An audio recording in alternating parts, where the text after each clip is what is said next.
school night. My name is Mr. Rohrer. This is my 22nd year teaching.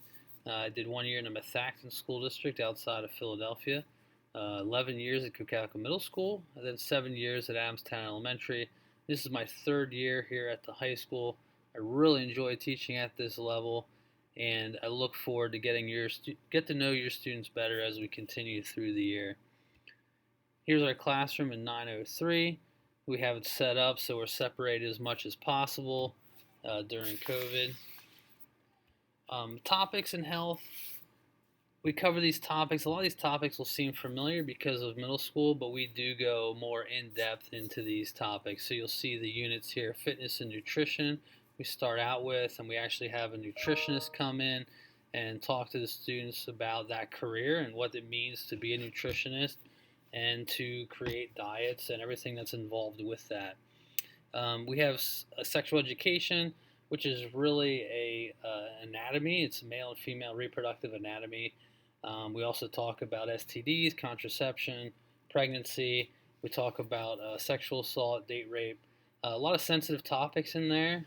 If that is something that is difficult for your student, just communicate that and we can make arrangements for an alternate assignment. But for the most part, this is taken from a clinical perspective as far as reproductive anatomy.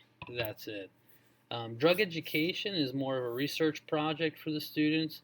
Since they have had extensive classes on drug education at the middle school, we try to put it more on them and have them look into a topic that interests them, and they will be presenting that to their classmates.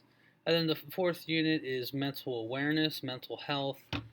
Generally, we used to do the Avidum program. We still do some of that, but a lot of that is more mental health in general, talking about topics in mental health and current issues in mental health as well. All of the information for this quarter for health is going to be on Schoology, which I'm sure you're familiar with. It's going to be set up a little bit different because we don't have the online component, but I still have in there videos for each lesson explaining what to do. So if a student is ever absent, they can go to that QuickTime video and it has me explaining what to do for the lesson. That video corresponds to a folder in Schoology for the lesson we are currently on. So if we're on lesson 7 and we're talking about fad diets, there will be a QuickTime video explaining what to do for that fad diet lesson. Then the student could turn that assignment in via Schoology, and even though they're away from school, they have what they need and they can get that turned in without getting behind. Looking forward to a great year. If you have questions, please feel free to email me or contact me here at the high school. Thanks for checking out health class for back to school night. Have a good night.